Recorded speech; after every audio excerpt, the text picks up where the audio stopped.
longest running setup shop on iRacing. Our monthly subscription options start as low as $20 a month. We offer setups for dirt oval, asphalt oval, and road racing, covering a wide range of cars and skill levels. Built and tested by top-tier sim racers, this isn't just a business, it's a community of competitive drivers. If you want to better your iRacing experience, head over to PremierRacingSetups.com today. And remember, if you don't get one, you're going to chase one. Asphalt oval and road racing, covering a wide range of cars and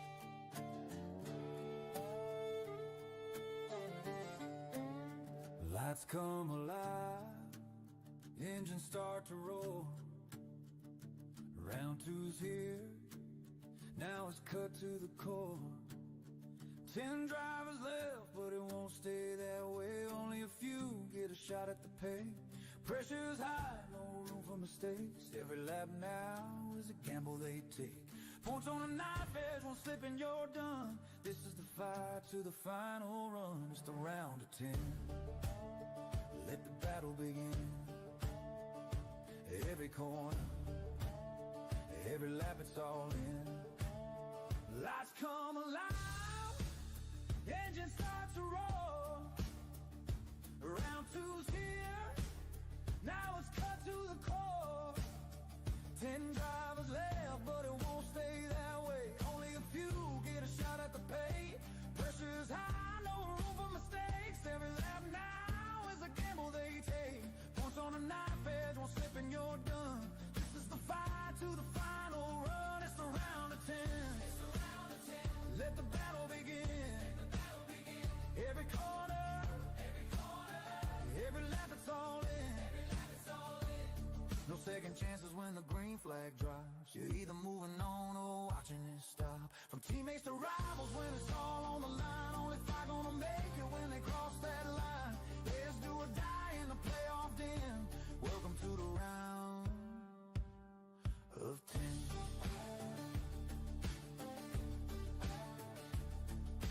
Wolfpack's loaded, 5 strong in the fight. Baker and Ritter bringing heat tonight. Raposa's steady, Lawson's got speed. Lowell's right there with a hunger to lead. But teammates turn cold when the stakes get real. No favors given when you're chasing that deal. 5 in the hunt, but they all can't win. Brotherhood fades when you're cutting it thin. Oh, it's the round of 10. Let the battle begin. Every corner, every lap it's all in. No second chances when the green flag drops. You're either moving on or watching it stop. From teammates to rivals when it's all on the line. Only 5 gonna make it when they cross that line. Let's do or die in the playoff den. Welcome to the round of 10. I've been grinding, keeps it cool under fire. Pogo's wild, riding that edge of the wire. Hoonigan boys ain't afraid to throw down. They'll risk it all just to stay championship bound. Tony's coming, got nobody to lean. Zinging's lurking, quiet but mean. Hudson's hungry with a point to prove. 3 lone wolves with everything to lose. No teammates calling, no backup plan. Just tenacity, grit, and the will in their hands. When the pressure hits, that's when legends are made. 3 stand alone, but they ain't afraid. It's the round of 10. Hear the engine scream. Every driver chasing a championship dream. No safety net when the green turns to checkered. One bad night and your whole run severed. From the pack to the lone wolves fighting within. 5 will rise, 5 fade to the wind. Yeah, it's all on the line. Let the show begin. Welcome to the round of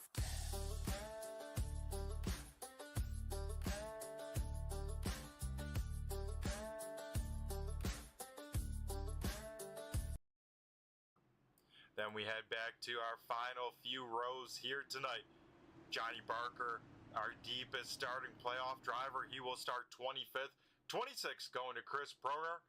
27th is Brandon Hinton, and Dylan Hinton will start in 28th. So it's a Hinton back row here tonight as we get ready to turn him on loose. 150 laps going to be the distance here tonight in this one, as the iRacing pace car here heads down pit road, and Shannon Wood in control can fire off any time in the restart zone. We'll do it late, and here we go, folks.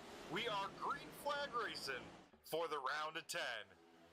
The field, most of it 2x2, Wood by himself out in front, but everyone else 2x2 trying to slice and dice their way around this racetrack here. It's all about momentum, keeping the speed in the race cars, as we see just that. 3 wide for the race lead into turn number 3. Jim Ott down low, Scott Simley in the middle. Shannon Wood shuffled way up the racetrack there, so by the end of lap 1, Wood back to about P number 5, but it will be Jim Ott here leading lap number 1. So Ott will get a very important bonus point for leading that lap there. Every point matters, especially in these rounds of racing here. As we take a look a little bit deeper in the field, some side-by-side racing action, as Jeff Pogo here looks to the inside of Todd Parent. So Parent up top in that Tide ride, the number 69 there. Jeff Pogo, of course, with that classic kind of matte black, matte gray machine, and Pogo looking pretty good, already up 4 spots from where he started here tonight.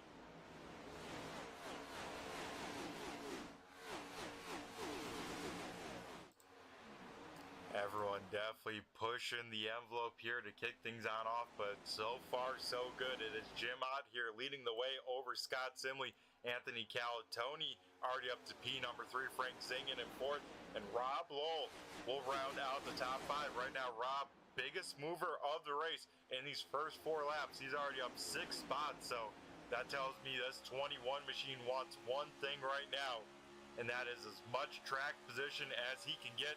Sitting in a pretty good spot right now, though, in 5th, trying to get 4th away from Frank Zingen. Going to do just that there in 3 and 4. We look a little bit deeper in the pack here. Still some guys slicing and dicing and, trying to get a little racy here deeper in the field. But back here, definitely a little bit more calm there compared to that mid-pack battle right around the top 10 here tonight.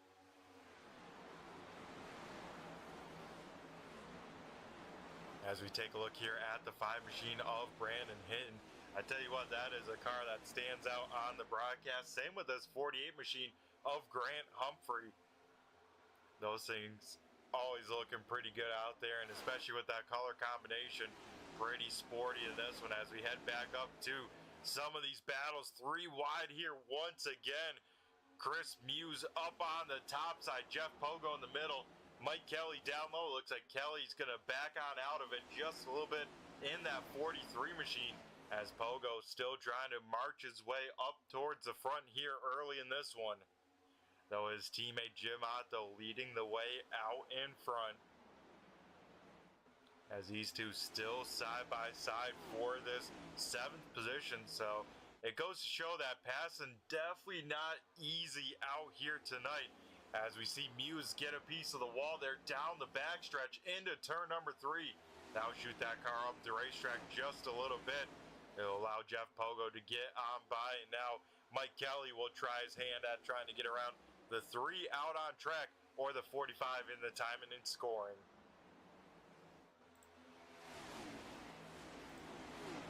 Driver making his way up towards the front as well. Steve Ritter, one of those drivers that does really, really well on the long run. And here tonight at Vegas, we could see this race easily going green and checkered. Though on Friday night, we had a total of, I want to say, 8 or 9 cautions. So definitely this place can provide a little bit of an X factor, especially when it comes to strategy. But I think everyone right now trying to make sure they hit their marks, keep their race cars underneath them. As Mike Kelly, Jeff Pogo, inches apart from each other there through 1 and 2. I tell you what, Mike Kelly has worked been trying to work over Jeff Pogo all race long here. These opening 9 laps, these two have been nose to tail, side by side, and I tell you what, putting on a great battle. And I don't know how many more laps Mike Kelly can take before he can maybe start getting a little bit flustered, a little bit frustrated, but man, Jeff Pogo's still trying to hold on and still keeping that 43 machine at bay here.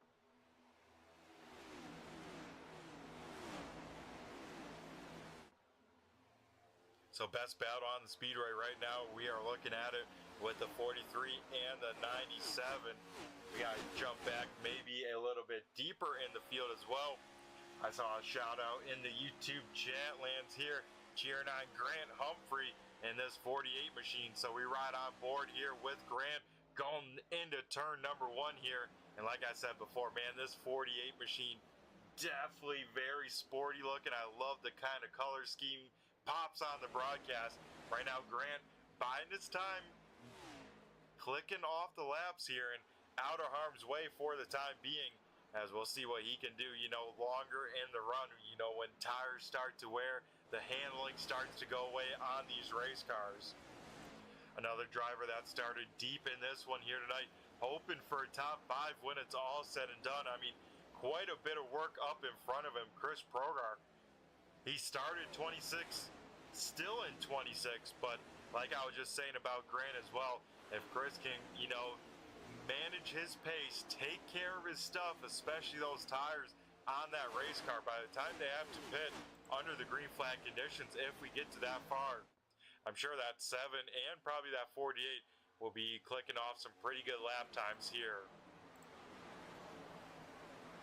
We're seeing some more cars here battling on out. I tell you what,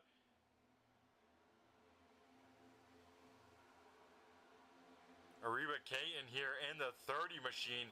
New paint scheme on. I almost didn't recognize it out here.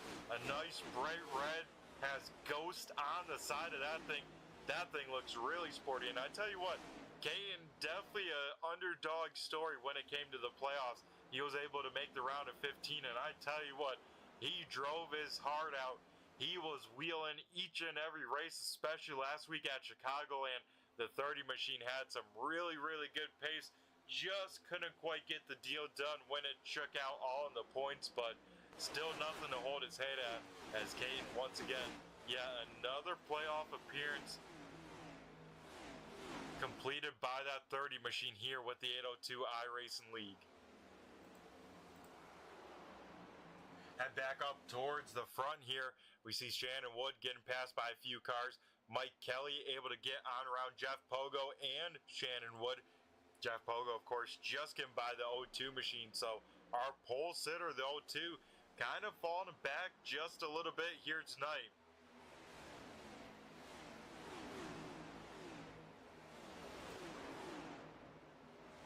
Oh, his heads up here. One car way out of sorts. That was Johnny Barker.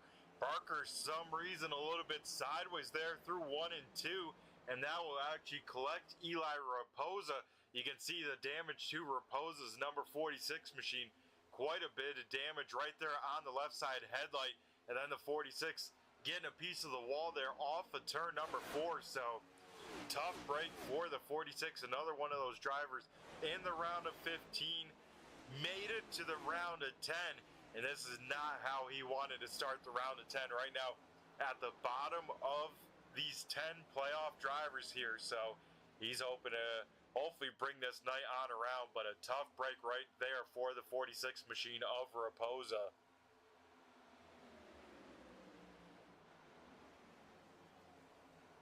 Head back up towards and taking a look here at this one car, Brandon Garrand. Continue to work his way up through the field here. Garrand now into the top 15 for the first time here tonight. Right behind them, Connor Dudek, Joe Hudson, Steve Ritter. So right with these 4 cars we're looking at out on the screen, you know, 2 playoff drivers right there, and both playoff cars on the bottom side of this racetrack. Kenny Reel also sitting right behind them as well. So keep an eye out on this kind of black, blue, and silver number 11 machine, as Kenny Reel also marching his way up through the field. He's inside the top 20 for the first time here tonight.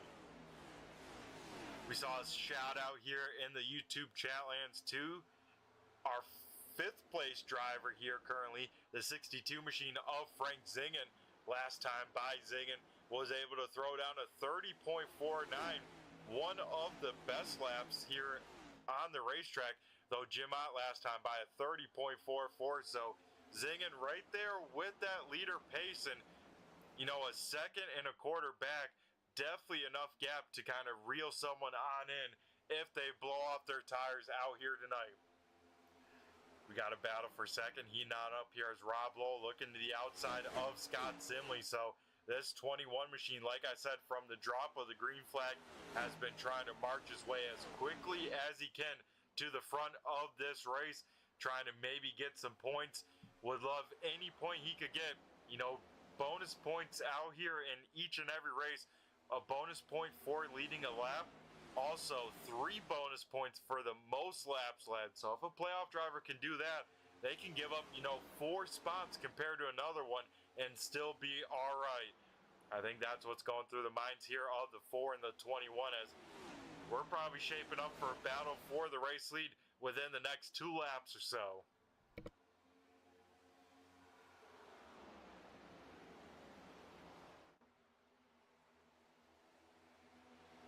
So Jim Ott down on the low side there through 3 and 4.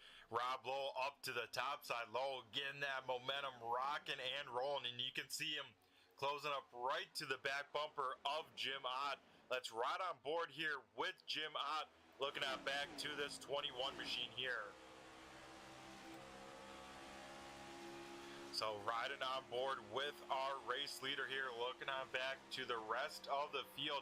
We take a look here at the lap times, and you can see 25 laps into this race, lap times over a second of fall off. So that's what we said, you know, with the old taking care of your stuff, especially these tires.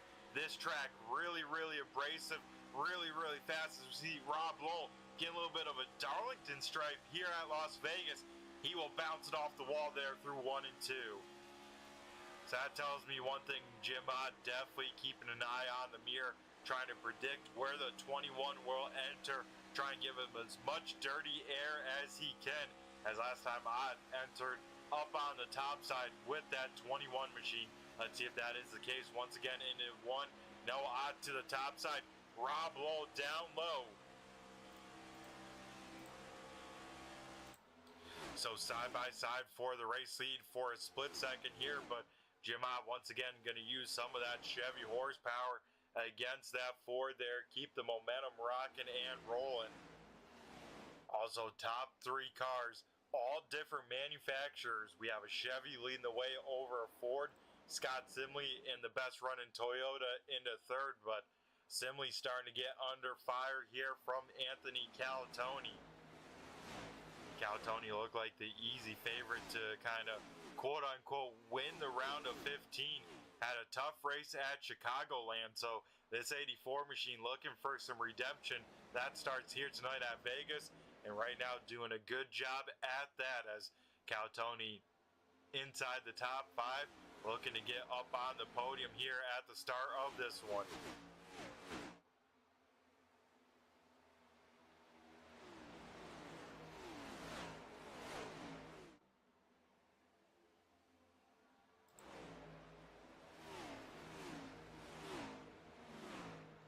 Look a little bit deeper in the field here. That is Dylan Hinton getting around Aruba Caton. That was a pass for the 26th position.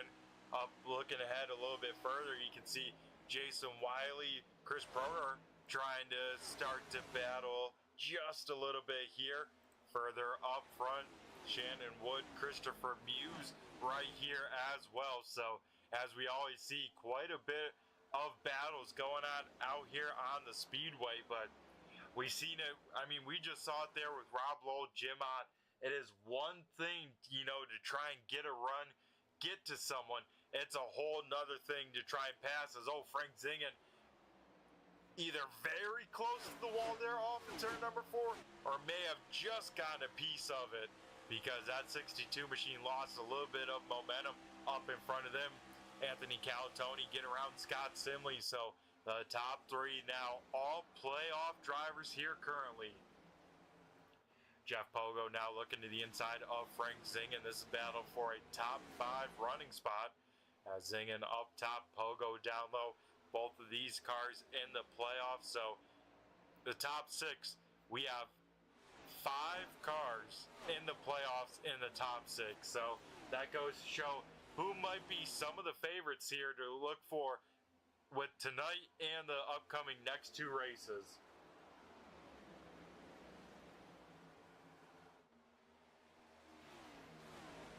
Yeah, I tell you what, Christopher Muse, like you mentioned, and Grant Humphrey both making their series debut, let's say, and actually I think overall league debut with the 802 iRacing League. Muse right now inside the top 10. He currently runs at P number 9 here. And then Grant Humphrey has cracked into the top 25 here in that 48 machine. So both of them looking for, you know, a good way to start their kind of career here in the 802. Would love a solid finish. I mean, with the names here in this race, a top 10, I think most every driver would take that, especially on debut. Heading back up towards the front of this one, Jeff Pogo now setting his sights on the 33 machine of Scott Simley. Simley down low, Pogo up top. Here's the run that you can get just by running the top side versus the bottom. Pogo's going to get to half a car length in front, now going to clear Simley. So I think Scott Simley knowing that, hey, I'm racing around a lot of playoff guys, don't need to do anything crazy, don't need to give them too much of a hard time. I mean, Simley's not going to go, you know, pull on over and just let someone by, but he's going to, you know, not do some side drafting or, you know, put people in a bad spot if he can help it, because right now Scott Simley, the best running non-playoff driver here. Right in front of them here, we get a battle for the runner-up spot. It's going to be a 3-car battle here in a moment, as Rob Lowell is going to have a mirror full of the 84 and the 97. A few weeks ago at Dover, we saw the 84 and the 97 get together a little bit. I mean, nothing malicious there, just, you know, just mistiming things. So you got to wonder, does that stay in the back of either of these drivers' mind? You know, Calatoni from the bump or Jeff Pogo that, you know, had the race ended from that. We'll find out here. But overall, these guys could be some of the favorites, like I said, going into this round. And these guys not going to want to give up any position that they can, especially to a fellow playoff driver. Looks like a little bit of trouble here early in this one. Kenny Reel on pit road. So this is definitely an unscheduled stop here by the 11 machine. Not sure what's going on. No sort of update, but Kenny Reel looks like might be out of this race here right around on lap 35 here. Joey Gattina here down on pit road as well. So the 14 machine down here on pit road early. So we got to wonder, does the green flag pit stop start this early in this one? Joey Gattina trying the short pit option as a 14 machine, like I said, looking to sweep the weekend here. Back here out on track, Anthony Calatoni able to get around Rob Lowell through 3 and 4 there. So the 84 machine up into second. Now going to try and run down our race leader, Jim Ott. Ott, of course, coming off the win last week at Chicagoland. Ott trying to go 2 in a row. Right now, it's in a really good spot to do just that here.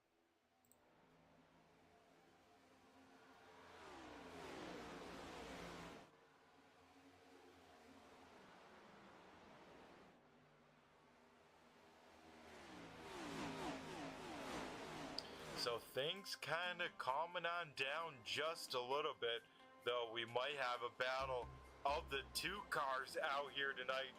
Shannon Wood, Nick Larson gonna go side by side here. This is a battle for the 9th spot, but maybe more importantly to them, it's the battle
Good evening, and welcome to the O2 Iracing Leagues podcast. I'm your host, Rob Lowell.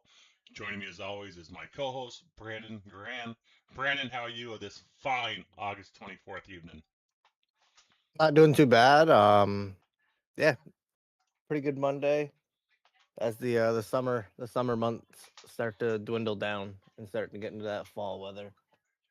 Yeah, absolutely. It's definitely got that. Can't even say late summer feel right now. We got that early fall feel here in upstate New York and northern Vermont. Yep. It's it is what it is. We don't get much summer, so it happens really fast. It That's seems all like I we gotta got say on about that. 4 weeks of it this year. Like, Yeah. I feel like the last week's been, almost fall or late spring like, and I feel like we had a week in June and maybe the month of July. And other than that, it's been really didn't have a whole lot of hot weather above 90 degrees this summer. So I got the feeling we're not going to see it up that high again. So No. I know a week ago Saturday night down at Devil's Bowl, I had a sweatshirt on. I wish I had long pants on. And this past Saturday night, I had the sweatshirt on again, and didn't need the long pants, but it was still a little chilly. We're at the bowl Yeah. watching Kenny Wallace take on the locals. Yeah, I seen Kenny Wallace was there. Which that was fun. I seen he raced both the Crown Vic and then he got into one of the sportsman mods, I believe. Yeah, I got Vince Quindle's Troyer Sportsman mod. Yeah, wasn't sure if it was a sportsman or a 358, but yeah, it was a sportsman. Yeah, it was a good show. Long night, but I don't get home around 1:00 Sunday morning from there, so it was a good time. Any night at the racetrack's a good time.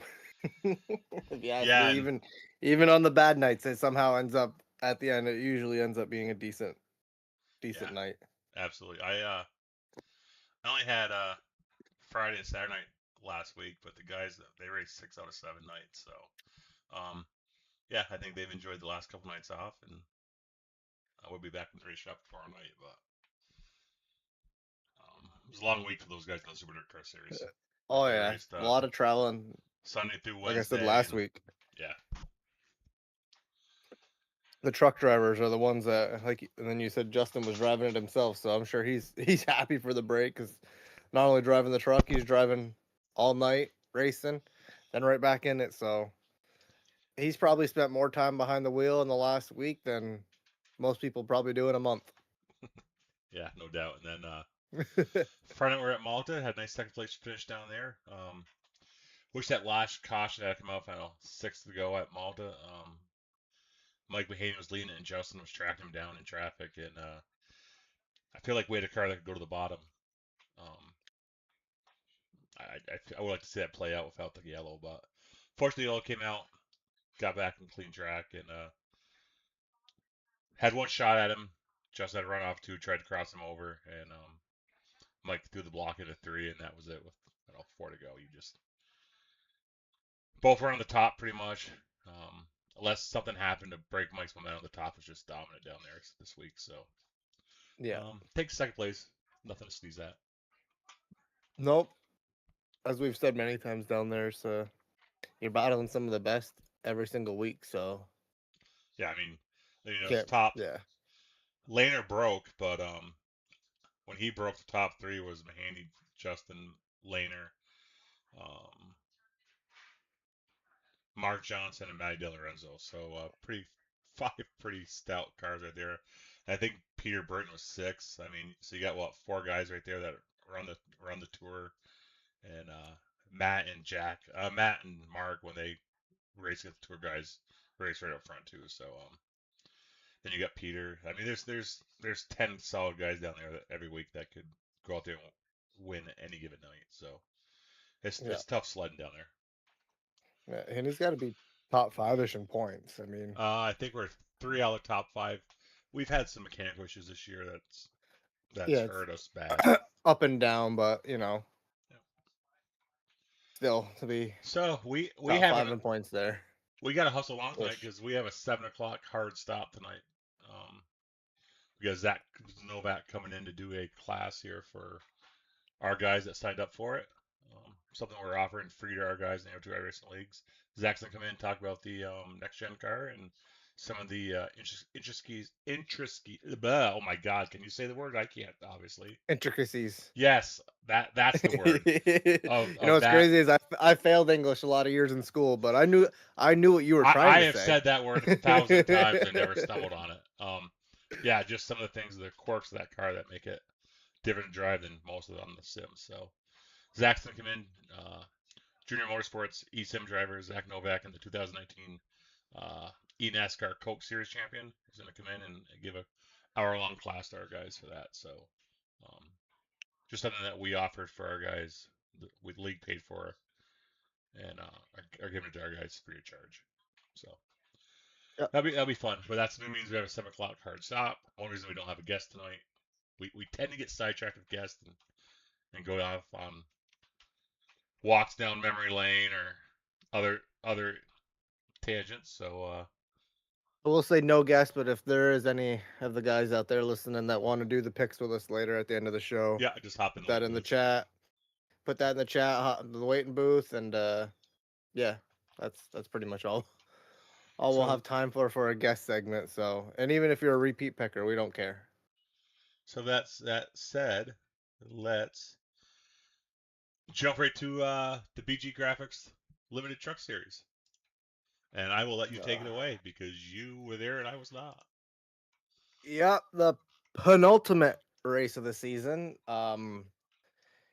We headed to Phoenix Raceway, where going into the event, Bill's point lead was dwindling down. It was down to just 2 points, and well, neither Bill nor Chris took the win. That would go to Matt Barber, who come in and pretty much dominated the whole night. Who picked him? We'll get into that later. We're not talking about that right now. You don't want to talk about picks this week? No, I don't care about talking about picks, but I believe I went 3 for 4. I've added 750. I'm more salty that I lost this race to Matt. I was the one leading that he passed. But anyway, yeah. Matt Barber picks up the win, his second win since coming over and racing on the dirt circuit with us. So, well, the dirt race with us. So, congrats to Matt. Trying to see here. Oh, Bill did get the pole, so he came out here and he was on with an vengeful tour, but once again, Bill just had zero luck again. It's been crazy to see this downward spiral from Bill, because he's not like he's running bad. He's just having he had all of his good luck at the beginning of the season. Now all of his bad luck's just hitting him at once right here at the end of the season. He's having the luck that Mike Kelly, Johnny Barker, myself, Jim Ott, Jeff Pogo have had all season on Thursday and Sundays. He's really he's really down on his luck right now, but we still have one race to go. And it's almost anybody's ball game, but we'll get into all that when we get into the points. But as I said, Matt Barber wins. Led the most laps, 75, and just he got me coming into turn 3, and well, actually, he got me in the whole last lap. Basically, he just had fresher tires. We had a late caution, and I had noticed that my left side tires in the truck after my first pit stop were not awful. They were still like mid 90s. So I told Frank and the guys, I said, if we get a late race caution, I'm taking 2. And luckily I took 2. And I came out second behind somebody else that took 2 tires. And then I think actually it was Chris. It was Chris Brown who got 2 tires, and then a couple restarts. I got the lead, and then just there was a couple restarts and Matt's 4 tires eventually, kind of like the same thing as last week, where Brett kept getting them restarts where the pack was able to restack, and he would be a little bit further in each restart. And eventually in the last restart, Barber lines up on my outside, and I knew I could launch and I could lead for a lap, but the second lap, coming across the white, I thought I still had him, and then just he had so much grip in 1 and 2 that gave him the run into 3 and 4. And he wasn't fully there, but I was gonna try to block him and cut off the nose and kind of just in a way wrecked myself. I clipped him just enough to where it got me squirrely, set me tight, and just up into the outside wall. And I tried to drive through it, but he beat me to the line. So congrats to Matt. Yeah, that was a fun race at the end. I finished second. Stoney rounds out the top 3. Johnny Barker's 4th. Chris Brown rounds out the top 5. James Heaslop finishes 6th. Dalton Schill finishes 7th. David Glass 8th. Landon Forrester 9th. Joey Ladisser rounds out the top 10. Then we have Bill running in 11th. Joe Hudson's 12th. John Buell 13th. Evan Fuqua 14th. Devin McCaffrey 15th. Daniel Holcroft 16th. Alan Harris 17th. Thomas Eskew 18th. Frank Zinjan was 19th. Dustin Coggin was 20th. Eli Raposa 21st. Jason Wiley 22nd. Daniel George Jr. 23rd. Mason Hall 24th. And Steve Ritter rounds out the field in 25th.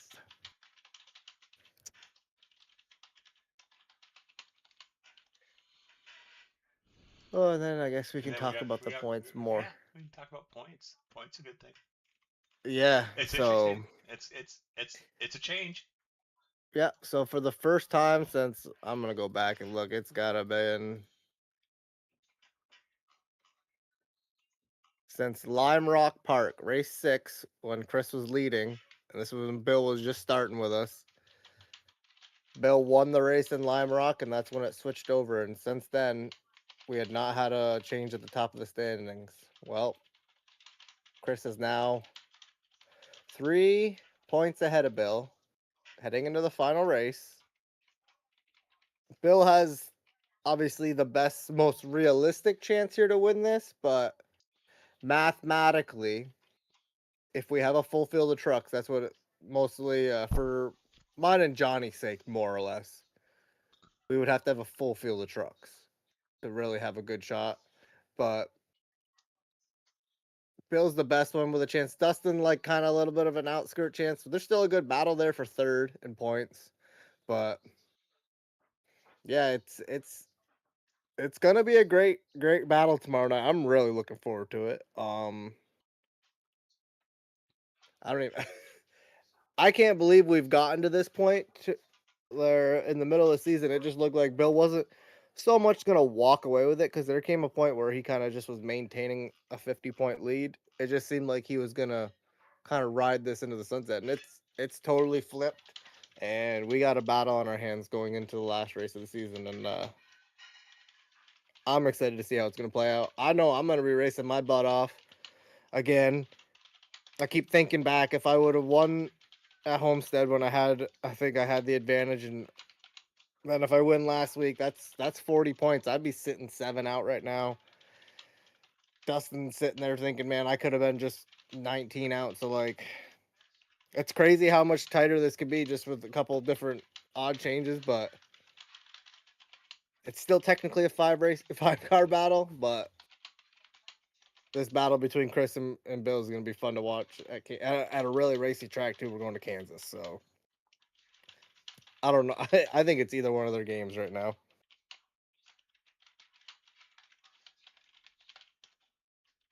Yeah, that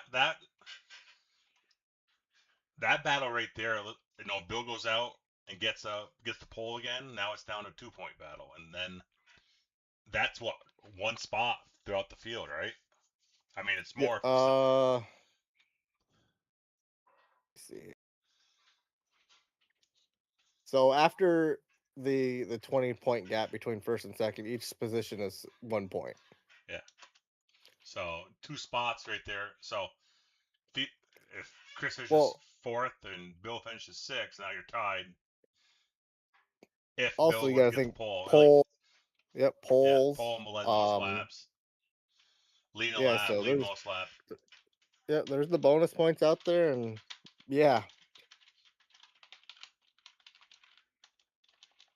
And it ain't over for the other 3. I will say, just like doing the quick math, if you get the max points, which is 58, that you can get in one race, I think I'm the furthest one out at 46. 7, I believe. So all they would have to do is finish if we get even 30 trucks. So it doesn't even have to be a full field now that I'm looking at the math. Obviously, you'd have to be jumping multiple people as the guys in, if you're ever looking at like the standings, the guys in red, I believe, Yep. is what they are. Yeah. So the guys in red, they would have to jump multiple guys. So I would have to bank on all 4 of them guys basically having trouble in a sense. But it's still mathematically possible. The more that I look at it, you don't have to have the full 40. So if we get 30 or 35 trucks, which very possible at a racy track like Kansas. So Yeah, I could see that easily. yeah, so it's gonna be exciting. That's all I gotta say. And like I said, you gotta go out there. If you're Johnny, me, or Dustin, you're going for max points. And if you're Bill and Chris, you're kind of just maybe trying to figure out where the other one's running most of the night. Yep, they're gonna be racing each other as much as they are racing the Yeah, track. matching their strategies, and yeah, it'll be a good one. It'll be a doozy. It's definitely gonna give Sean, our broadcaster, something to talk about. The whole Yeah, entire multiple race. storylines. I mean, even if you kind of look down, like other guys probably trying to jockey for certain positions and points. I mean, like I said, mean, the top three's up. Me, Dustin, and Johnny could easily swap. There's what 8 points between all of us. So yeah, what I'm looking at, the battle here for 10th. It's 2 points. Jason Wiley sits Lem 2 points out of 10th, and yep, Kevin Tipton's only 10 points out of 10th. So you got guys that are going to want to be able to say, "Hey, I finished top 10." So look for those 3 to be battling, and yep, then you get to, um, you, Johnny, Dustin. You guys are going to have a little bit of your own. Alan and Frank are 1 point separated. It's just going to be a bunch of little storylines that are going to be yeah. great Well, for Sean to cover and talk about throughout the broadcast, and it may drive him a little bit crazy with the points as they run now. yeah. Well, not only that. Now I'm thinking like, do you think Dustin, Johnny, Alan, Frank, Dalton? You think any of these guys that have been running good all year want to say, "Yeah, it was a good season. I didn't win a race." Oh no, they're going to be pushing hard to win a race. Exactly. This is the last chance to win a race this year. So And I don't expect anybody to lay over for anybody. That obviously I expect people to race smart around the guys racing for points, but everybody's got something that they're racing for in their own mind.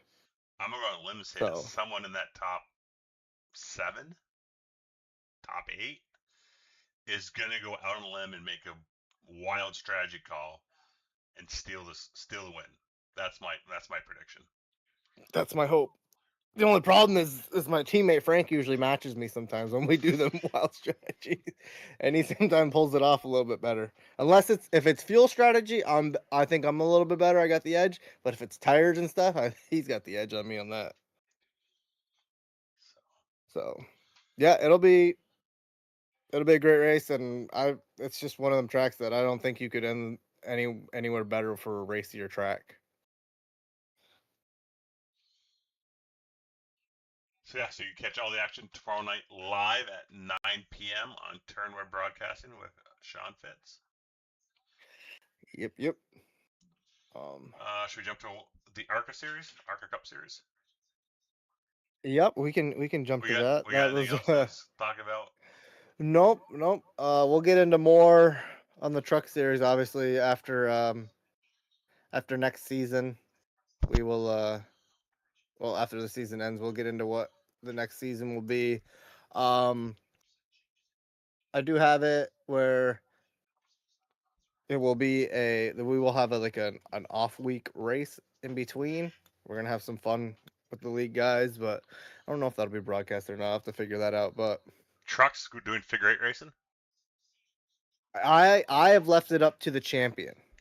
That's what I told at the time. It was Bill. He wanted a race at Martinsville, and I said, if you win the championship, you can pick our off week, whatever we fuck around in. So that's the other thing that's on the line between between all this. You get to pick. I'm even gonna let him pick the car or whatever. I don't care. We're gonna have some fun. We're gonna turn the damage off so the car replenishes. We'll go out there and we'll just basically just be an enduro race at whatever kind of track, whatever kind of car we're racing. We're gonna have some fun. So Absolutely. blow off your steam, get ready for the next season.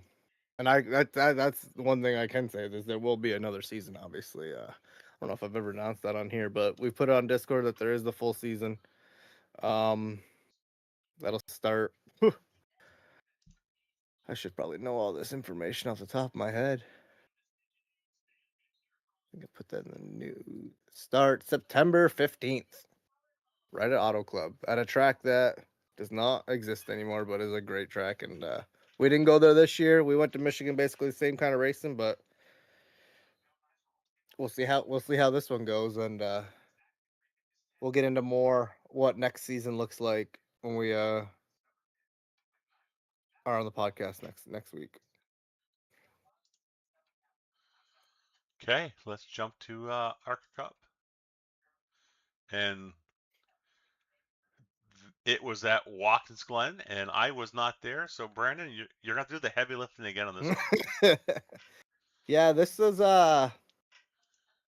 quite the race. Not as many cars as like we usually, or I think we do expect it actually on road course or something. Yeah, we do. That's one of the reasons. But that's one of the reasons there is none on the Cup schedules, usually. But and it won't be going forward. Yeah, 13 cars. It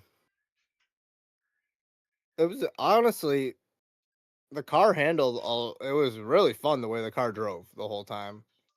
I was obviously way up the pace, 2 laps down, and everybody else was on. Well, the top 6 were on the lead lap. Mark Whitley came first race that he raced with us. Come out and he showed us that he can road race it when it's on the Elite Series next year. It's he pulled a Johnny Barker. He did the same thing. Every lap. Yeah, same thing Barker did at Dover in the Elite Series preseason. Just did everything. Yeah, the only thing he didn't do is he didn't get the pole, surprisingly. But Mark Whitley comes out, leads all 45 laps, and puts on a dominant performance, winning by 20 seconds over Andrew Payne, who got the pole. Bill Rivard, he finishes 3rd, edging out Brett Hahn at the line when Brett runs out of fuel coming off the last corner. Mason Hall finishes 5th. Tim Rogers 6th. Then myself in 7th. Alan Harris 8th. Thomas Eskew 9th. Josh Slater 10th. Eli Raposa 11th. Aiden Tatro 12th. And Daniel George Jr. 13th. I meant to ask Brett, and I was talking to him last night after the Winston Cup race, and I forgot to ask him last night. I wanted to ask him, how short were you when that run started, and how much did you save over the run? You might know that. I think he was about a lap and a half short. So he saved a lap in 15, 30 seconds. Yeah, just not enough. Yeah. I know, a lap in, sorry, a lap in, 15, 30 seconds. He was just about a lap and a half short, and he was almost got it all back. So, yeah, I watched it the next morning. It was heartbreaking to see him. But I do believe that. Yeah, it wasn't heartbreaking. You know it wasn't. It was at first for Brett, and then I realized, wait a minute, that pass gave me the win in this pick because Brett was your pick. Yep, I was yelling at him the whole time. I was like, "You better save enough, Brett." He's like, "I don't know if I can." I said, "God damn you, Brett! Don't do this to me." I was heartbroken, and then I was like, "Wait a minute! I picked Bill, and Brandon picked Brett, so I think that gives me the win." Yeah. But I still feel bad for our buddy Brett. Yeah. No, he did good enough the week before. He's fine. Yeah, he got a couple wins already. He's doing fine, but yeah, that's pretty much all I have to say on that. There's no real accidents. I mean, it was just kind of a couple guys. I don't know really. I mean, you'd have to check with the 3 guys that kind of disconnected. It looks like Eli, Aiden, and Daniel. I don't know if it's just one of the things where it's just kind of got tired of being out there, which can happen, or if you did miss your mark. But yeah, I didn't get a chance to ask Eli. Yeah, it's just other than that, your typical road course race. So No cautions. Took a little longer than I would say if we did have another one on the schedule, it's just got to be a shorter race. Like even if I don't pit once, I will say your being out point there lead is for shrinking, bud. well, it shrunk because we finally put in the drop races. Yeah, but I I want to say. maintained. Oh, did you? I maintained. I had it was still 11. Oh, it is. Yeah. Okay. Yeah, and I actually gained on Tim. I told them both that because we're all in chat together. I said, "Well, I held off Brett and I pulled away from you, Tim, and I still finished behind both of you." Oh, now it's showing the bottom. Me and Brett were talking about how it wasn't showing the drop races, like the race by race chart below. Oh, now it And I is. still Yeah. got a couple good drop races in the bank. Yeah. So yeah, hopefully we get some more cars back, and I think we will, just based off how this car will race at the remaining tracks. I mean, Yeah, like we go to Charlotte this week. I expect a yeah, pretty good field there. it's all really good tracks. They're all Yeah. mile and a halfs except Phoenix and Talladega.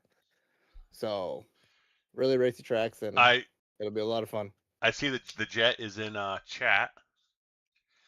Brett, do you want to jump in the waiting booth and hop on with us? We need someone to do picks tonight. We'll see if he's free. If not, we'll have to find someone else. Yeah. So I'll just up to the top 10 points real quick. Brandon, you are still leading, up by 11. Brett is second. Tim Rogers is third. Mason Hall is fourth. Great run for Mason at Watkins Glen. Stay on the lead lap. Looked like the whole race, and He drove through the field when we Yep. did the Lime Rock truck race, so he's good at road courses. I'll give him that. So yeah. Bill Rivard finishes fifth. Alan Harris is sixth. Jeff Pogo, who was not in attendance, I know that hurt Jeff's feelings because he is a road racing maestro. He had to miss it. He was having family time. Thomas Eskew is eighth in points. Eli Raposa is ninth, and Josh Slater rounds out the top 10. So that will put us over to the Elite Series. And like last week when we had guys that won on the same night, the same week in a couple different series. Mark Whitley backs up his Wednesday night performance and wins on Thursday night in the Elite Series at New Hampshire, at Loudon. The same thing. Just Um, fast and Yep. very. Yeah, it was not even remotely close. No. Mark just got out front, and once he established himself out front, he controlled the race and pretty much dominated it. So Yeah. we only had one caution, and that was that lap. I want to say lap 2.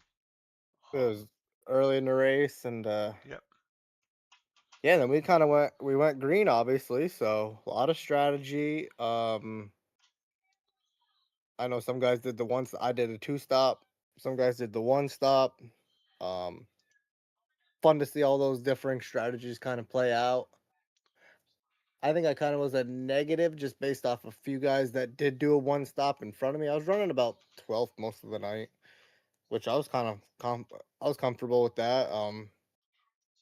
It's kind of these are it's weird. I feel like I'm almost like a Penske driver. It's the way I drive. Like these Iowa, which I miss, Richmond, which I miss, which I hate, and this track. These are all tracks that I run really good at, and it's just a lot of throttle management and tire wear. And I think I could have 1-stopped it, but once it kind of felt like that green feeling, I was like, I just kind of was curious because I hadn't raced in a couple weeks. I'm not kind of really in the points. So I just want to try a little bit different strategy than what it seemed like most of the field was doing, and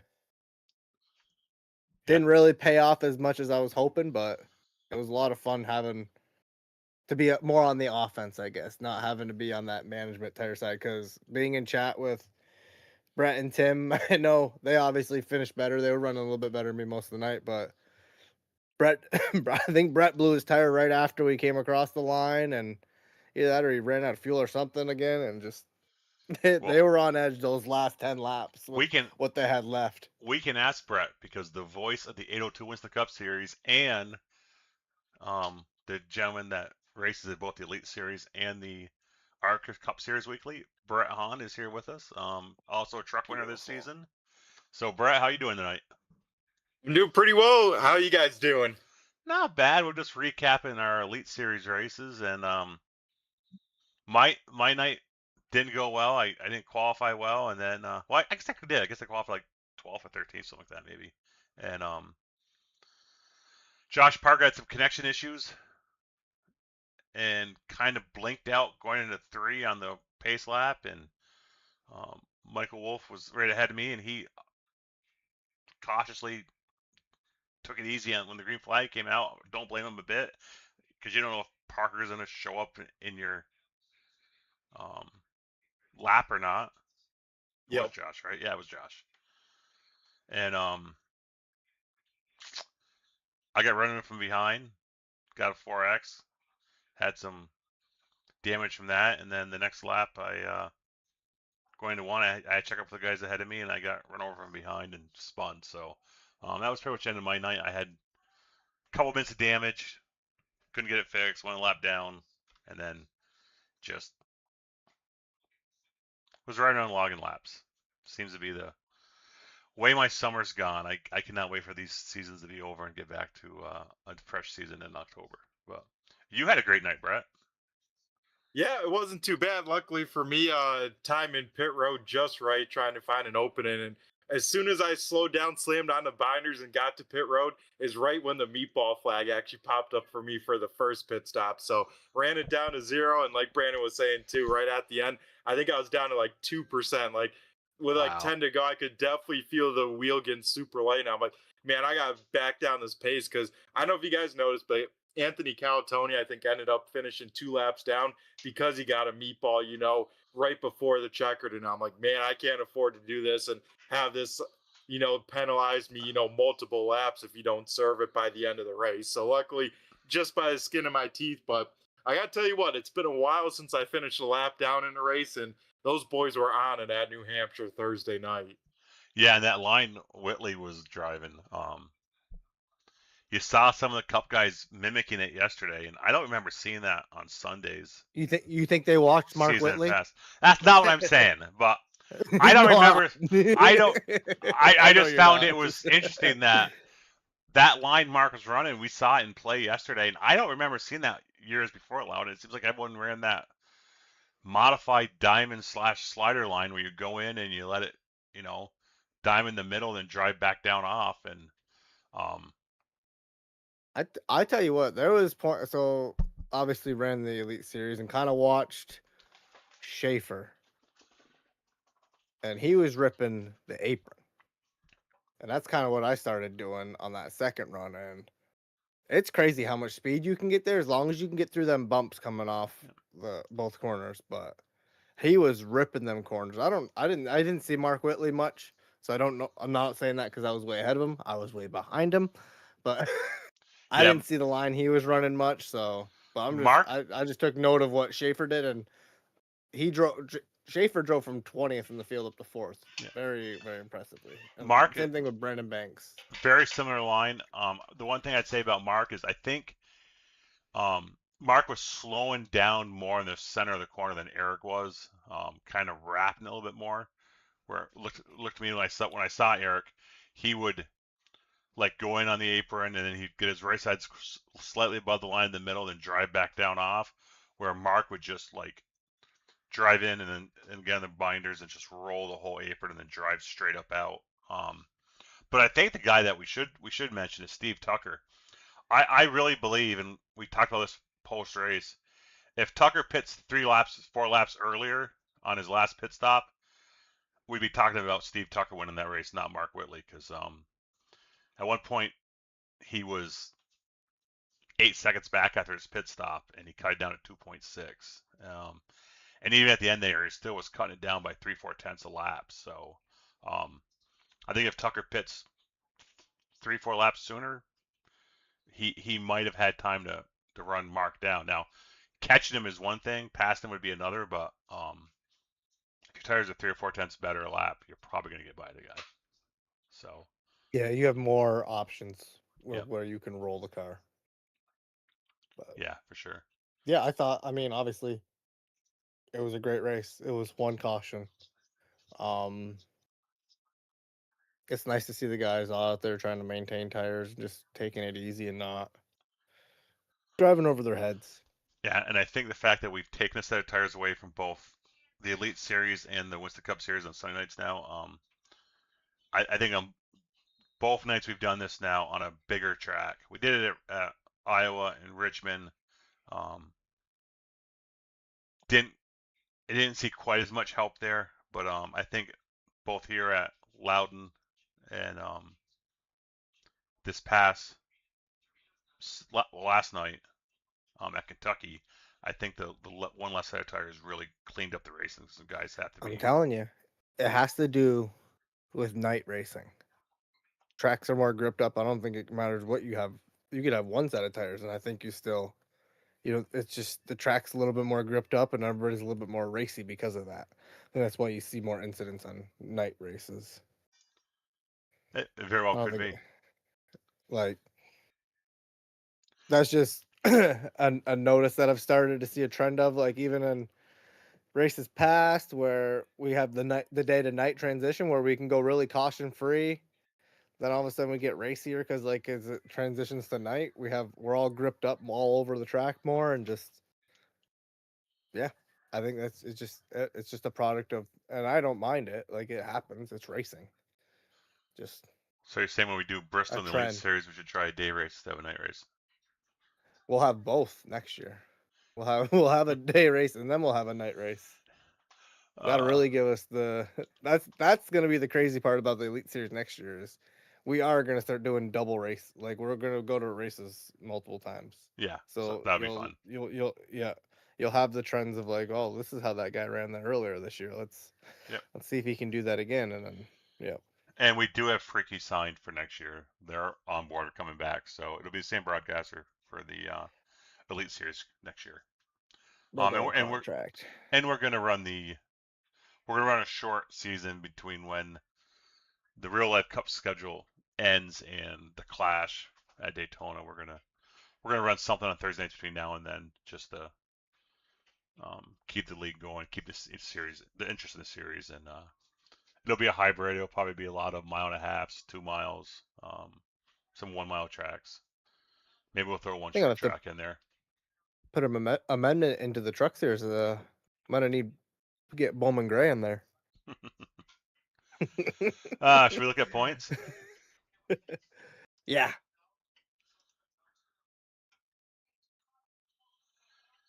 So Mark Whitley is still your points leader after 11 races, and he's sitting at 782 points. And Chad Coleman sits second, 29 points back. He's tied with Christian Angel. Grant Humphrey sits in actually tied. Wait, is that not? No, sorry. Christian and Grant are tied, 43 points back for third. Scott Simley's fifth. Brett, you're sitting sixth. You're Plus Ooh, two, just up consistent. 2 spots. yeah. Isaiah Sutherland is down a spot in seventh this week. Tyler Humphrey down a spot in eighth. He missed last week, so I think he's missed 3 starts now. So he's used all his drop races. So Michael Wolf up 3 spots in ninth, and Tyler Ducharme, after missing this past week at Loudon, he's down a spot. He finishes out the top 10. I'll let you run through the rest, Brendan. Joe Hudson sits 11th. Kevin Brown's 12th, which is impressive to me because Kevin's 2 starts below most everybody in the top 15. So very impressive for Kevin. Tim Rogers 13th. Steve Ritter's 14th. Rob, you're sitting on the cut line, plus 39 over Keith Ayers, who's 16th, just below the cut line. And we got Devin McCaffrey 17th. Johnny Barker's 18th. Arabia Caton 19th. And Josh Parker sits 20th. And I just want to give a shout out that it just shows if you can show up and just race every week. Look, Arabia is sitting there 19th in these points. Like, Does he probably have an outside chance at it? I mean, yeah, but he still has a chance at it if most of these guys were just here every week. So And the way the that'd points are be structured this series, it's not the big bonus for winning. The big bonus, if you can get a top 5 and someone you're racing finishes 20th, then you can start making up 25, 30 points on them. So um, I think this series, the points is more volatile than your truck series with the, you know, um, I think you can see a lot more movement because what do we figure? 2nd to 10th is like 20 points difference. So um, yeah, no one. I don't think anyone that's in the top 20 is out of making the chase. That's my prediction. I don't think you're out of it, Brandon. If you could knock off 2 or 3 top threes, I'm out. not if you knock off 2 or 3 top threes, and all of a sudden We'll there's see what happens this weekend. This is my weekend where I need to make something happen. I was yes, gonna say a lot of X Factor tracks too coming up on the schedule, right? yeah, we got Daytona, we got Gateway, Darlington and Bristol. Darlington It's and like, Bristol. whoo! Yeah. So like I said, Daytona. This will be the race that'll determine how close I am to possibly get back in this thing. Darlington, I feel like I could run consistently, maybe a top 15 to top 10. Gateway, I'm nervous, and Bristol's Bristol's it's a hell of a place to go into this chase where it's the last race because I really don't know what could happen. It's gonna be interesting for sure. But yeah, it'll be fun little battle here, and then when we get into the chase, I mean, I look at these. those are money tracks except Martinsville. Yeah, I look at the chase tracks. We go Kansas, Las Vegas, Charlotte, Phoenix, Dega, Martinsville. Those are your 2 wild cards, Talladega and Martinsville probably. And then we go to Miami to end it. I mean, Kansas, Las Vegas, Charlotte. Those first 3 races are going to be insane with this group, guys. We haven't been on a mile and a half since Charlotte in May, so I guess we do get 1 track, and that was the preseason. So we have Old Atlanta, but that's not a very grippy mile and a half. So a lot of unknowns in that chase early on. So I'm ready for it. yeah, should be fun. If I get into the chase, I know I can. I don't think. I don't know, but just got to get through Daytona first. We'll see what happens there. Okay, I think that covers the elite, doesn't it? Yep. We're rolling tonight. And then we get to the Winston Cup Series, which was last night at Kentucky, and Chance Griffith in his 3rd start with us gets the win. I'll get up the standings here, or the race results.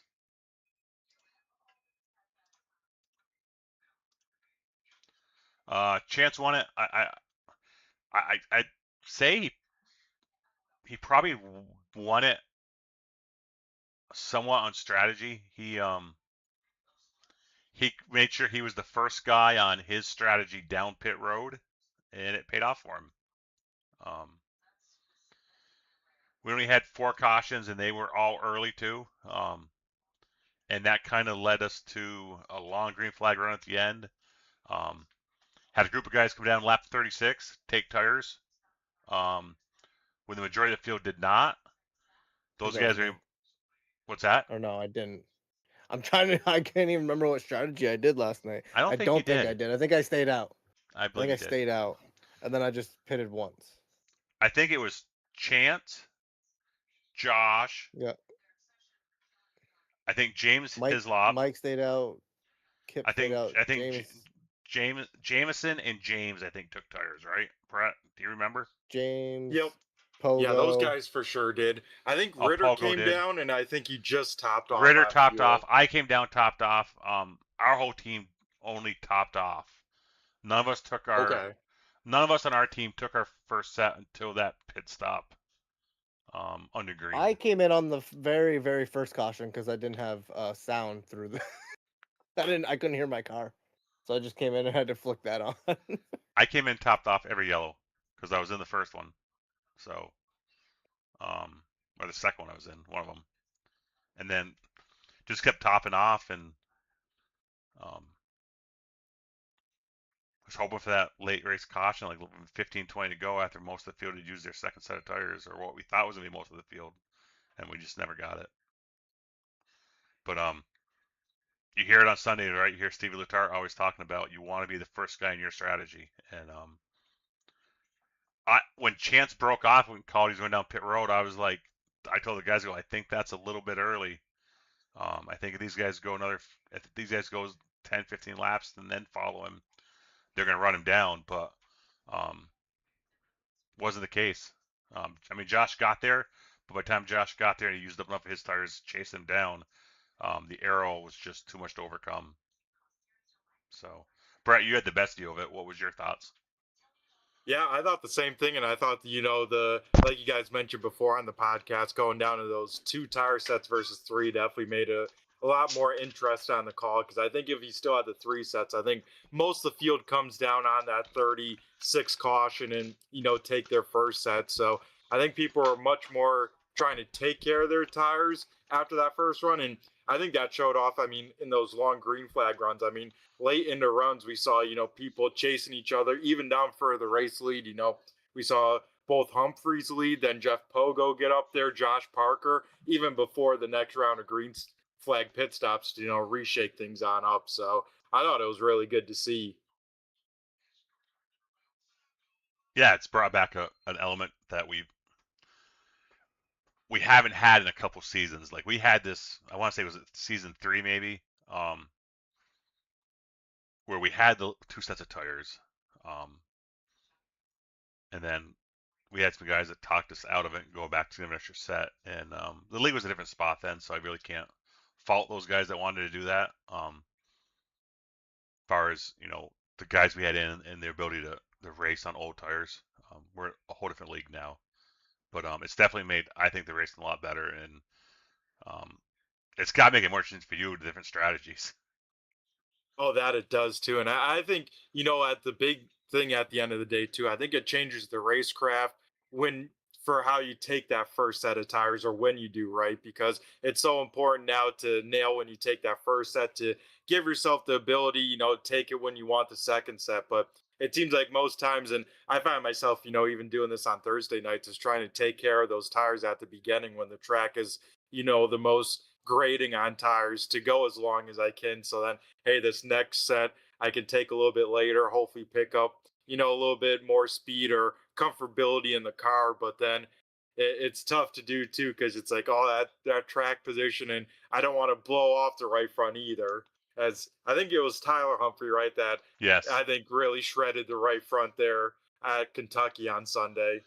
Yeah, I looked at race labs like 20 laps in, and I saw the lap times he was putting down, and I said to the guys, I said, I don't think Tyler's tires are going to last here. He's just, I mean, at that point he was a couple tenths faster than the guys he was racing around, and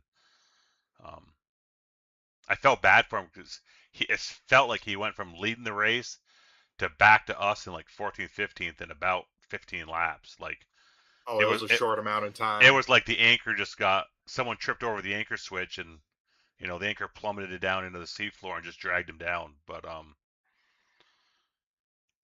I'm interested to ask you guys. So you guys are in a Discord together during the race, your teammates. Well, usually I think Brandon's moved back over to Mousy Motorsports now, but on Sundays I've been hanging out with Frank more. If Frank's racing, that's where I'll go. Yeah, so he's not alone. Yeah, we get it. Yeah. I don't want to be alone. He has abandonment issues sometimes. Yeah, he's a needy guy. That's why he keeps John around. It's more that 47. That's the needy one.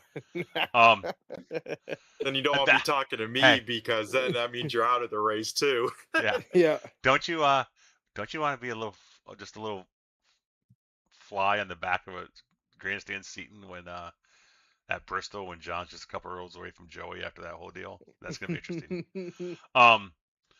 So I'm just interested. this has been the discussion the last couple of weeks of limited tires in our Discord prior to qualifying. If you have pole speed and there's that bonus point, right? And listen, we saw last year, we saw, I think was it Pogo that got eliminated by 1 point after Miami. So we know those bonus points are important come playoffs. I mean, there's not playoffs on Sunday nights, but there is on Thursday nights. We've had the conversation the last 2 weeks when we've had limited tires on, hey, do we want to start in the top 10 because you're gonna have guys pushing really hard, and you don't want to get run over from behind from someone pushing hard? Is it better to start towards the back and just pace yourself? Do you guys have that conversation, or do you not think, or is that not, you're just not willing to give the track position for tire saving? No, I'm qualifying to the best that I can, and then I'm obviously usually in save mode from the start of a race. I mean, sometimes I seem I like don't I'm feel you pushing, were but like you were last night. You took it off I from, thought I was going easy. There's 'cause not there was not what I mean. I hadn't practiced or anything, but I was like, I feel like I'm going pretty easy here. I mean, and my car felt good the whole race. Like even at the end of that run, like just doing the one stop, I thought Pogo was gonna catch me. He was like the closest one, but other than that, I felt pretty good with yeah, where I kind of. I hit the wall with 2 to go and killed my car and lost 2 spots. But I was watching Race Labs, and Pogo and I were definitely running you down. I thought Jeff was going to get you. I knew I had no chance. I was only a couple tenths quicker than you a lap.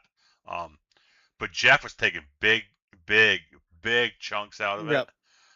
When I said that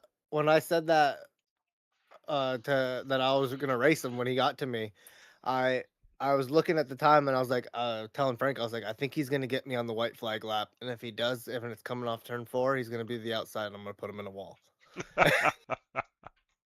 It was just good. I wasn't gonna wreck him hard, but I was just gonna like slowly just let my car fade up to the outside wall. We were going to the wall and seeing who got to the line, but he didn't get there. If he would have got there, he would have got me in turn 1, and I wouldn't have done it there because then we're apt to get passed by a bunch of other guys because I'm wrecking us off turn 2 and not turn 4. So, but yeah, at the end of that race, I really wish that I was kind of like on their strategy, but I just wasn't. I wasn't confident enough that it was going to go green once they did take their tires on that one caution. Yeah, I let's was like, face I it. think this. I think that last caution was what, like lap 35 or 40. 36. Yeah, like I was like, this. I think we It's a went little back. earlier than I want to take a set of tires. Like I wanted to get to like 55, 60. Like that's where I wanted to pit my first time. I I want to usually like to say go the full fuel run, the first run. we went back green like lap 39. That sticks in my head. I'm bringing up the event log Yeah, now. 39, 40. I mean, Yeah, I'm bringing up the event log. we went 90 to 91 laps there, green. So, yeah, kind of stunk because obviously they had the pressure tires there at the start, and then I I remember Caution ended lap when they 38. yeah I remember when they pitted, I had mic'd up the Frank. I was like, oh, Josh came out ahead of me. Like he could still win this race. So Like let's I run was through. expecting them to kind of be like he was way ahead of me. So Let's run through the results. I'll let you run. You got the results up on your screen. I should just share mine. That's yeah, easiest. I got it. Sorry, guys. So Chance Griffin, he gets the win, his first win with us. So congrats to Chance. Josh Parker finishes second. Mike Kelly finishes third. Mike was on my strategy, so good to see Mike up. Mike and Kip are both on my strategy, and great runs for both of them. James Heaslop, he finishes fifth, rounds up the top 5. Grant Humphrey finishes 6th. I got 7th. Jeff Pogo was 8th. Johnny Barker was 9th. Tyler Waltz was 10th. Rob, you were 11th. Frank finishes 12th. Chris Progar 13th. Jason Harrison 14th. Tyler Humphrey 15th. Steve Ritter 16th. Evan Fuqua 17th. Arabia Caton finishes 18th. Todd Parrott 19th. Brendan Hinton 20th. Scott Drost 21st. Jameson Heath 22nd. Eli Raposa 23rd, Michael Wolf 24th, Anthony Calantoni finishes 25th, Dylan Hinton 26th, Jim Ott 27th, and Mason Hall finishes 28th. I'm just adding the last couple guys to the classroom voice chat that have said they wanted to be part of it. Guys, you got about 15 minutes if you want to get into the presentation of Zach Novak. Go to the general chat, like the post I had where it said if you want to be in on it, like the post. It is a private voice chat. We're just adding people to that voice chat as it goes. My reason is we have some lurkers in the Discord, and if they're not racing with us and actively racing in a series with us, they're not going to get a free session with Zach Novak that I'm paying for the league. So it's for our racers and our racers only. So that's why it's a private channel, guys. So if you're a registered driver in any of our series and you want to get in, you got 15 minutes. Just go in, like. I'll post a link to the where you gotta like it and go from there. But um, really like to get as many guys in that as we can. Yeah, that's a pretty cool deal as well, especially free. That's awesome. I'm just gonna. You know us, Brett. Well, mostly Rob, but Yeah, you guys do it up, that's for sure around here. No, but I was also impressed there with the Sunday night too. I think it was only Jameson that was the only driver with a pit road penalty. So it's pretty cool to see everyone get on and off of pit road safely and complete, one full set of green flag stops for every single driver on Sunday. That was really awesome to watch. I thought it was great. I mean, obviously, like even with the strategy kind of, I thought it was a great second. Well, not even a second half. Like basically the whole race had a little bit of sketchiness in the middle or in the beginning half, but just to see it all play out, like you said, green flag cycles on a track like that is is not the easiest thing to always accomplish. There's usually some And with spinouts almost 30 coming. cars. Yeah, there's usually some spinouts going on pit road or coming off. So kudos to everybody, and yeah, it was a lot of fun. I only slid the tire once. And that's when Arabia was coming up behind me, that Intimidator car. He hit the Intimidator button on me, and I slid him once real bad. Whoa. But Yeah, I saw quite a few people try and move that turn two wall out as well, pound that off of turn two. I was like, ooh. that was everybody kept telling me that they were tight at the end of the run, and I'm like, I'm loose. Like I don't know what, but of course, my brake bias is probably at like 32, so I mean, I feel like I had the thing rotating, so it was good until the very end, and I was like, whoa. That last 5 laps, like I really was like, oh yeah, Pogo's gonna catch me.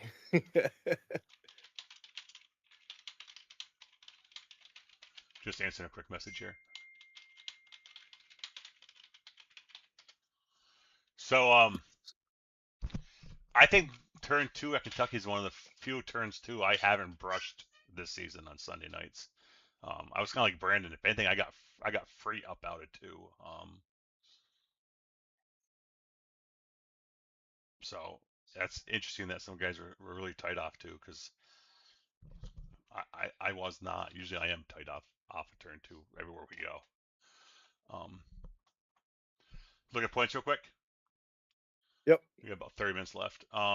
Josh Parker builds back his point lead. It dropped down about 35 at last week after his unfortunate disqualification. But with Scott Simley not being in attendance last night, he's now sitting in fourth, 70 points back.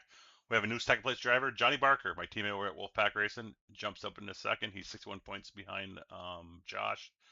Grant Humphrey maintains that top three position. He's 72 back. We talked about Scott in fourth. John Crosby missed last night. He dropped 2 spots back to fifth.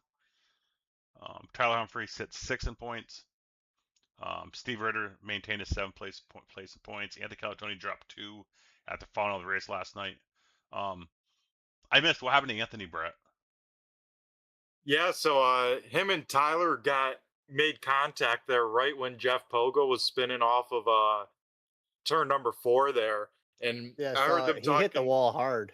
Yeah, he did. It tore up the right front pretty good, and then from there, it seemed like that right front damage never really had the speed. And I saw even Hislop kind of had similar damage, and it seemed like once they got that right front damage at Kentucky, it killed about a tenth, maybe 2/10, kind of like how the old cars were on iRacing, where you get a little bit of damage and you can just knock off 2/10 of a second at least. And from there, it just seemed like he was struggling traction off, and then looped a big time off of 2 and kept it on the apron, so no caution was thrown, but a big time moment for him, and I think that's when he called it.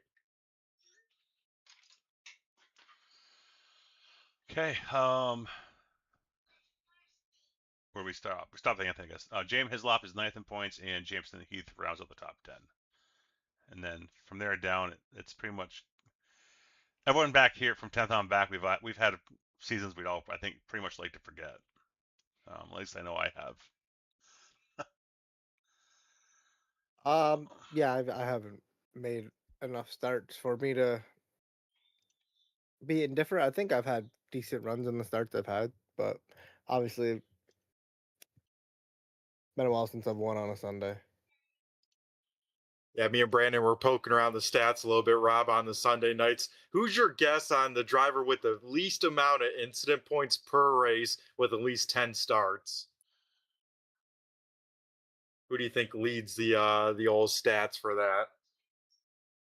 With at least 10 starts? Yeah, at least 10 starts and the least amount of incidents per race on the Sunday night league. Is he active this season? Yep. It's this Well, it's season. just Just this season. season. Oh, just this season.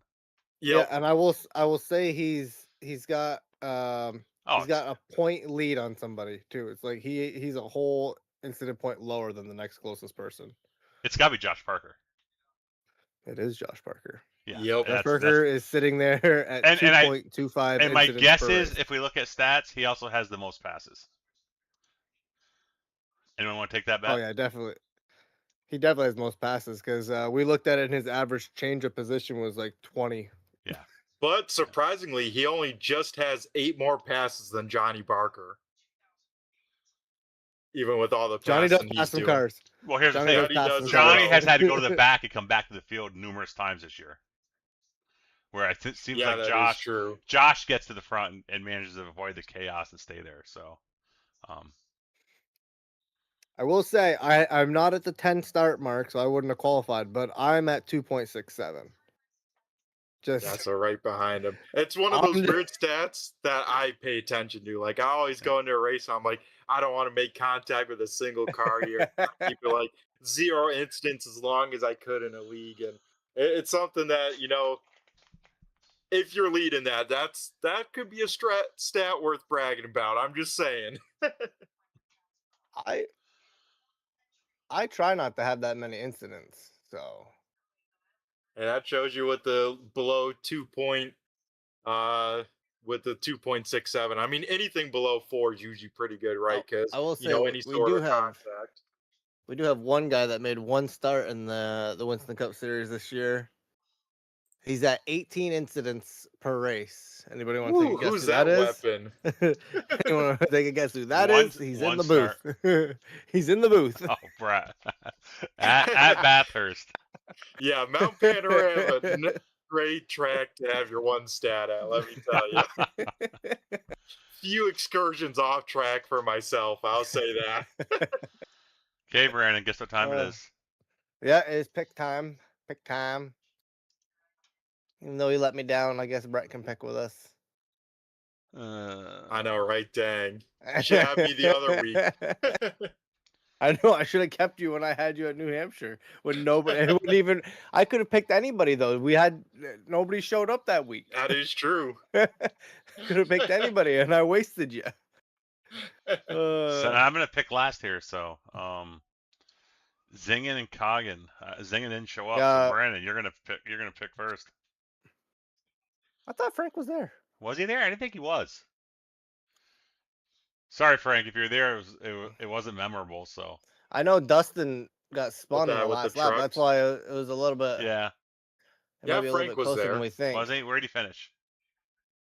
Let's see. Frank finished one spot better. He was 19th. Dustin was 20th. Okay, Yep. so Brett, you get to pick first. Do you need Oh the man, Do you need the points? Or are you good? So going championship night.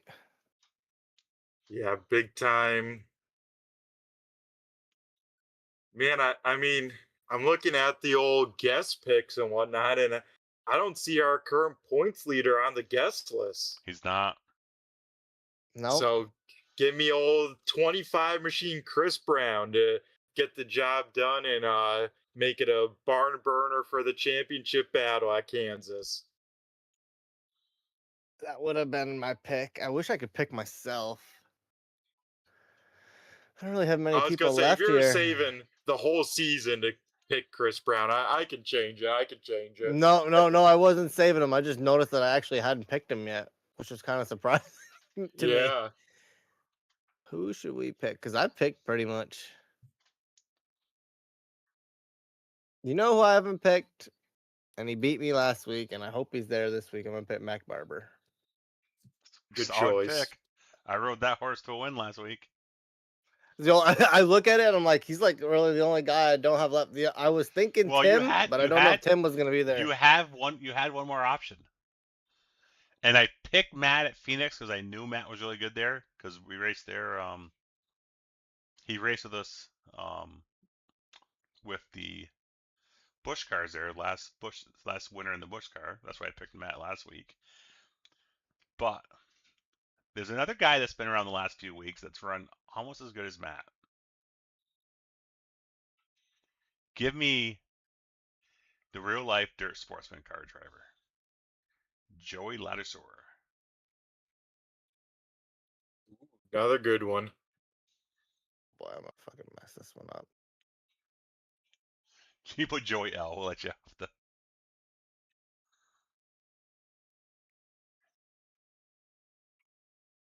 I was gonna say, Brandon, I've been impressed to see the truck numbers and like you mentioned a little bit before, the truck drivers and especially the dirt drivers that did the truck race at Eldora that have kind of jumped on board with the truck series. That's been awesome to see. Yep. It's been really good to see, and hopefully they stick on next year because I have bumped the start time back a little bit, hoping that it should give some time. I don't think it'll ever come an issue. Like our dirt series runs pretty efficiently once that starts, but that don't start for a little bit longer, so the boys can at least start the season with us, and then they can make the choice if they want to keep racing on. But so far, the truck series has been one of the proudest things I've done. It's been really awesome to see how quickly this has come together, and we've had a great first season. I can't wait to the second season. Like I said, we'll get into that next week probably more, but it's gonna be a doozy.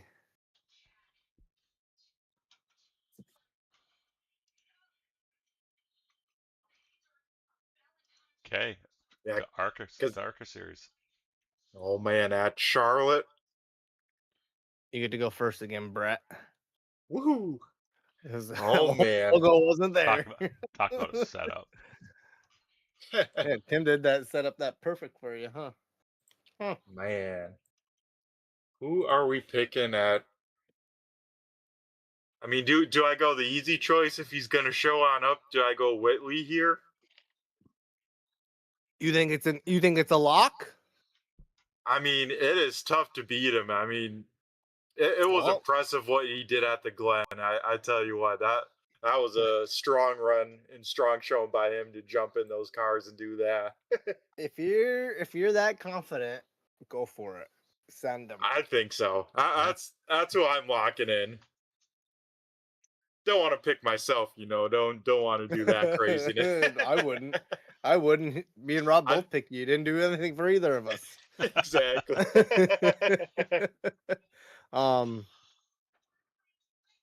Is Tanner gonna be here? That I don't know. I'll have to shoot him a text. I'll shoot him a text right now, see if he gets back to me in a reasonable amount of time. But you can pencil that in if you need, but we'll put in something else here. Let me look real quick at these points real quick. Just give me a quick overview. Who we got?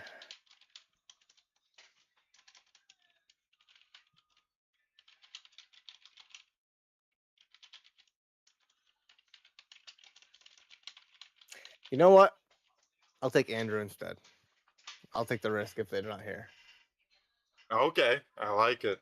I'll take the risk. I'm gonna take Andrew.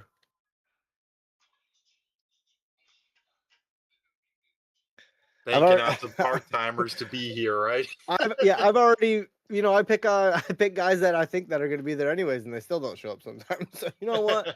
What's the difference in this week? I'm picking a guy that's just not there. Oh. So I'm gonna pick a guy. I hope it just doesn't burn me. He joined the series after the race was over last week because he did not realize there was no iRating cap on it. Give me Mike Kelly. Ooh, that was the other one I was thinking for an X Factor if he plans to be here. I feel like just maybe, he got the monkey off his back last night. Hey, he did get a podium finally. That's usually some good momentum. These are three really risky picks again where we could all go red. Yep. Or go out there and win it. Like it's some high stakes in ARCA. I'm almost thinking I should have said Evan. Evan will be there. Maybe Bill, right, too. I think he's Evan will be there. Yeah, well, the first pick I was going to go with Johnny Barker, and then I said, well, I want to save Johnny for another track that's down the road here. So yeah, that's Texas. So he wants to save him for. So I may throw my pick at Dega and pick someone that's not going to be there, so I can pick him at Texas. I plan to pick myself at Talladega. Call him a shot again, but okay, we go to the Elite move Series. to Thursday, which ooh baby, I think you get to pick first because I don't think was Tanner there. Tanner was not there.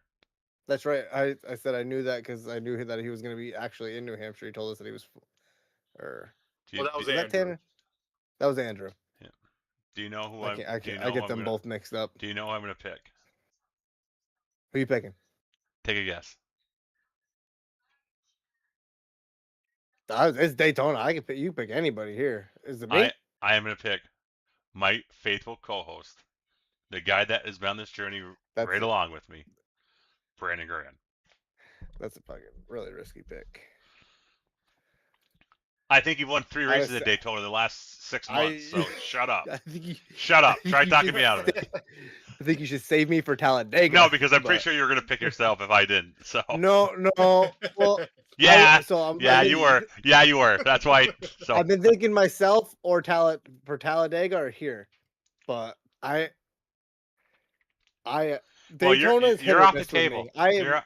You've won 3 races at Daytona. Yeah, but what are those other finishes?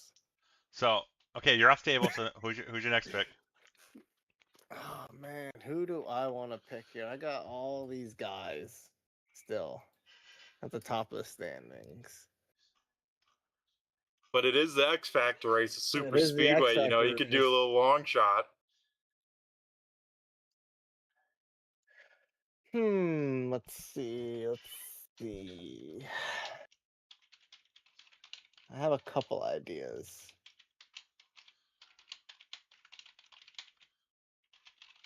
Yeah. Joe Hudson. Solid pick. They're saying someone's getting DQ'd on Thursday. Oh boy. If Joe Hudson's going out there and winning. I didn't realize we have Daytona on Thursday and Talladega on Sunday. Wow. Super Speedway week. Hopefully everyone's got their backup cars. Didn't even know that. I get to pick first in that one. Yeah, I can pick myself. But yeah, I think for my pick for the Elite Series. No, you can't pick yourself. I know. I sadly can't pick myself. No, I'm sorry. I know I meant Brandon. He can't pick himself Because Brandon Oh, really? looks like Brandon tried to pick himself on Winston Cup, and then someone spelled Garland instead of Garand. That's Anthony Garland. Anthony Garland. Oh, okay, okay. Anthony Garland. I did Okay. pick him. Okay, Brett. Sorry, jumped in on top of you. No, Yeah, you're no good. problem. I was looking at, stats and whatnot. I brought it up on the Sunday night. This guy's actually leading the least amount of incidents per race on Thursday night. And that is the 48 machine of Grant Humphrey. He's going to keep that car clean and finish that race here in a really good spot. It's not a bad pick. No, and another cool fact, he's averaging even lower than old Josh on Sundays. Grant Humphrey's averaging just 2 incident points per race. And that's saying On the something in the Thursday Elite night. Series. Yeah. I mean, you know who leads in second in there with at least 10 starts? Odarabia Caton, just over 100 starts. He's actually leading the way in second with 3.2 incidents per starts. Nice. Yeah.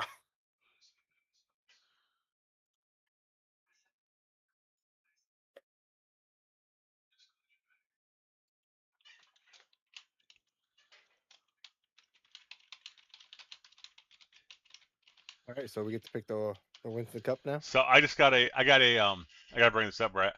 I got a message from Tyler Humphreys saying Calatoni got loose in front of me and overcorrected. I didn't dump him. Yeah, I tell you what, the camera angle wasn't the greatest that I saw. Could have definitely happened like the old Jim Ott deal off of like turn number 4 at Charlotte. Well, It's guess tough what? to judge with these Cup cars. Guess I tell you what? what, We have the ability to go back and look, and Yeah, we we do. have time. So I'm gonna load the replay now. yeah, because it's always tough to tell too, especially with these next gen cars. Yeah. If the car in front gets loose from aero and it Yep. then chases it up and all that stuff. But that would make sense too if he got loose, because I know Calatoni, he likes to sling that thing sideways off corner exit, right? If Anthony isn't spun out 3 or 4 times in practice, he's not practicing hard enough. Exactly. Hey, I tell you what, his old streak of not getting too much damage, I think ended at Kentucky, because that car, like I said, was way off the pace once he got that damage. Well, we've outlawed his Rubbermaid body. That's why. There we go. We finally got that fixed. So Brandon, not to break your heart, but Tanner says it's a maybe if he has nothing going on. So Ooh. can't give you a Well, solid answer. Hey, I did pick Andrew though, Yeah, that you did. so And he should be Either back way- from old New Hampshire. either way is a risk, but we'll have some fun with it. Yeah. Was it lap 30? What lap was it Yep. when? It was 35 coming off of 4, because Jeff Pogo spins right behind them as they, I think, make contact. I think they did end up making contact, but yeah, it should be 35 here off of turn number 4.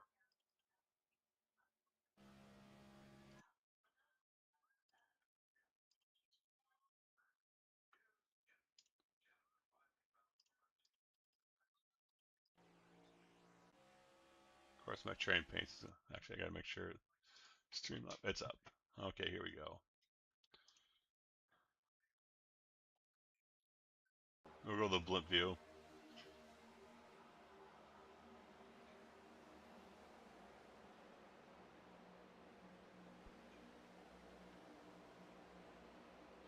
Oh, Calatoni brushes the wall, slows him on down Yeah. a little bit. Tyler with a good move to the top side. Hey, hi, Rob. Yeah, he gets loose right there. I'm just turning left at this point. Yep, but multiple times loose. He was chasing Yeah. that big time. I don't know, does Tyler even touch him? I don't think Tyler don't might think not so. even touch him.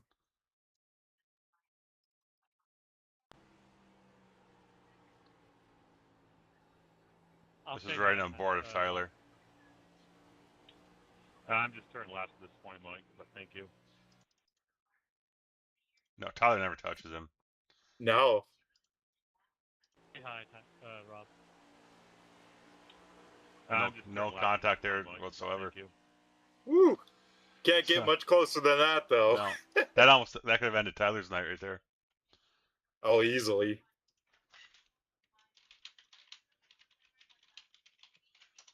And I'm going to type a reply back in the chat. Jury says not guilty.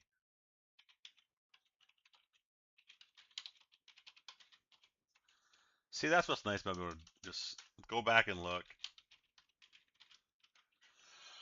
Okay, Brandon, your pick. We got you got about 6 minutes here. We got to wrap up quick. Me. Good call. The two-time Talladega winner with the Winston Cup Series, the only repeat winner at Talladega. Good choice.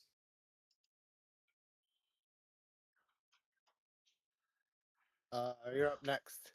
It's you, Brett. Oh boy. Let's see if I can look at stats here real quick. Let's see who has a good average finishing position. You know what? If he's gonna be there, he's gonna do it. He has an average finish about 9 in 5 starts. Give me Frank. Oh, you took my pick. I was looking at the history of the. Well, I do have another pick. If he's going to be there, you may know Brett. Is your teammate going to be there? The driver of the 81. Yeah, that would be a good one at Talladega. He should be there. Give me Tim. I could text him as well. He's another one that likes Talladega. Actually, my average finish. Actually, is 2 points. pull him off. Pull him off. I'm going to put that in my pocket. There's another track I want Tim at.